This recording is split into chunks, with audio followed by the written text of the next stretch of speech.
Up first, we have Bailey. Bailey, go ahead, right ahead and let's have your question. Thank you. Sure. Thank you. Hi, Marianne. I think everything you say is lovely. You talked about compassion to animals, so I'm wondering why you personally are not vegan. Well, I don't know if my goal would be to be vegan, definitely vegetarian. I try to lean in that direction. And, the time that I achieved it, uh, there was a spiritual clarity that was undeniable.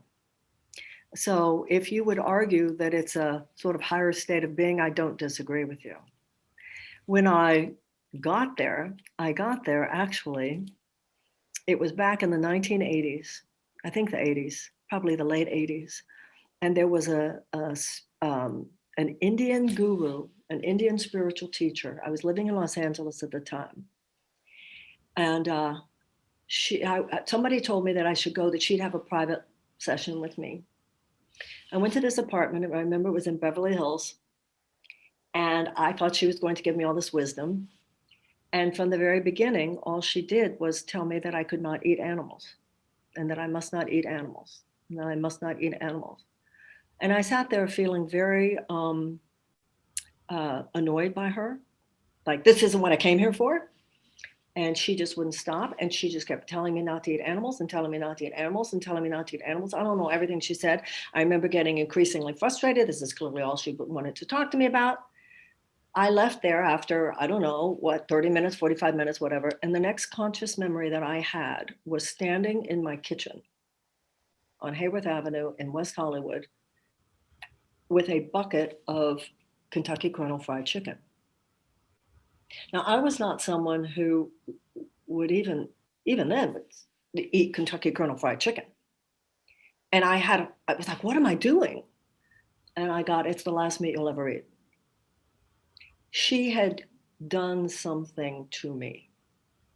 She had transmitted to me. She zapped me. And I was lifted. And I couldn't bear the thought of eating an animal. I couldn't even bear, I would go to a restaurant and I would see even people eating an egg, and I would be like, I couldn't even, I had just been taken there. And I will grant to you, it was the happiest and most clear I'd ever been in my life. About a month later, I was at a restaurant with my boyfriend in New York City, and I fainted. And I was in the hospital. What had happened here was I had learned nothing. I had just been taken to a place where I wasn't eating animals, but I hadn't learned anything. I didn't cultivate any knowledge. When I got back after they gave me the electrolytes, or what happens when you don't have what you need from protein or whatever it was. And I remember going to my various natural doctors, etc. And I let them all convince me that this vegetarian and vegan thing is very nice, but your ancestry, you're a Polish Jew and that's blah, blah, blah. And I was never, and this is not an excuse, but I was never able to get back by myself. So if you want to tell me the political reasons, the health reasons, or any others, I wouldn't necessarily disagree with you. I have never made it back to that place of complete absence of animal protein. And that's my story. Thank you for that, Marianne. We appreciate that. And I'm going to bring up next somebody named Joe. I have a feeling I know this guy. Joe, go ahead and unmute yourself if you would for Marianne Williamson. Yes. Hi, Ben. You're doing a great job. Marianne, it's so beautiful to have you part of the Thank you. conference. Your message sort of rounds out what I feel the conference needs. And I've become more of a follower of your message as a result of what you did in your political world. Thank you. And that blew me away. I'm not going to kid you. Thank you. The things that you said had never been said before on a national forum like that. And the responses from my observation were like, did they pick up on what she just said? And the answer was obviously no, they never did. But I'm glad you just kept saying them. So that was really good. I guess my question here is that sort of living the way you talk about, and I can always improve in that, and I love hearing, because I constantly want to tweak my life and fulfill, I guess, why I'm here.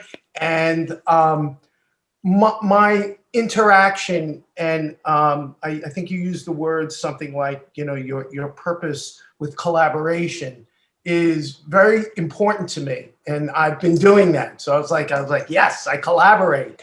I do my work and I collaborate.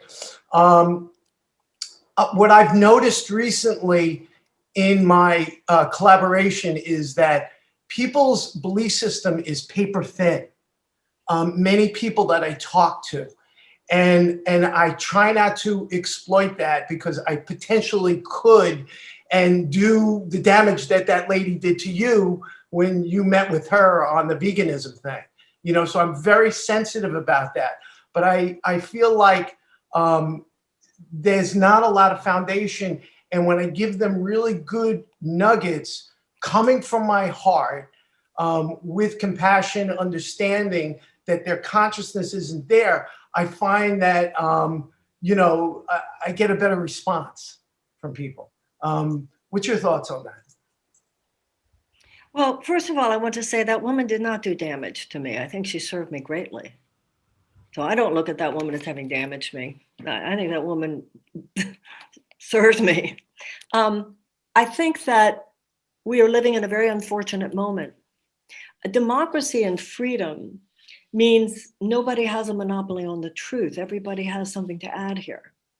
And we're afraid to talk to each other these days, because it's too, you meet people who disagree with you, and instead of saying, oh, I see it differently, they say, not only are you wrong, but you should shut up. I mean, there's something very scary in the air these days. We have to return, each and every one of us, to greater respect for people with whom we do not agree. And that includes those of us in the spiritual community. When you say, even when you say the phrase, their consciousness is not there yet, it's a kind of spiritual superiority that sometimes we feel. And I've known people in my life, the universe has slapped me down pretty great at times. Yeah, Marianne, maybe you have some metaphysical stuff figured out that they don't, but they were just kinder than you were. So with all your talk about love, that person just demonstrated more forgiveness than you did. So I think that when it's really at the deepest level, what we are communicating is what we're demonstrating. Not just data, including metaphysical data, but consciousness. How are we actually treating people? That is a method of conversion. If you want to help people open their hearts, open your hearts to them. You don't get people to open their heart by telling them they should open their heart. You get people to open their heart by having your heart more open to you. Now, you might not see the result of their open-heartedness, and it might not be demonstrated to you, but that's not what matters. It might be after you leave the room. It might be after you have any contact with them. You will still be blessed, though, because remember what I said earlier, you only get to keep what you give away. So if you demonstrate more of an open heart to anyone, which includes respect, particularly almost these days, for people who do not agree with us. I know for many of us, the Trump years were difficult in this way. I have one girlfriend, a rather close girlfriend, who was a Trump supporter and I was not. And I think now that those years are over, I think we both feel sort of proud of ourselves. We worked hard at protecting our relationship. We worked hard at it. There were times when we both at the beginning, we would hold back. She's been good to my child, and I think she feels I've been there good to her children. She's been there with me in some of my saddest moments. I've been there for her in her sad moments. And we knew that there was something much more important than Donald Trump that we needed to protect. And I think I think we both grew from it. And I think both, even though we haven't overtly discussed it, I think we're both really grateful that the relationship survived at that time. And we worked it. We had to work on it. It takes, we've all read Marshall Rosenberg and we know about nonviolent communication skills. None of us have a monopoly on truth. All of us, anytime we think we got the answer and they don't, and if they're so cool, especially if they're so spiritual, why don't they agree with us? Nothing is less spiritual than thinking that if people are really spiritual, they should agree with you.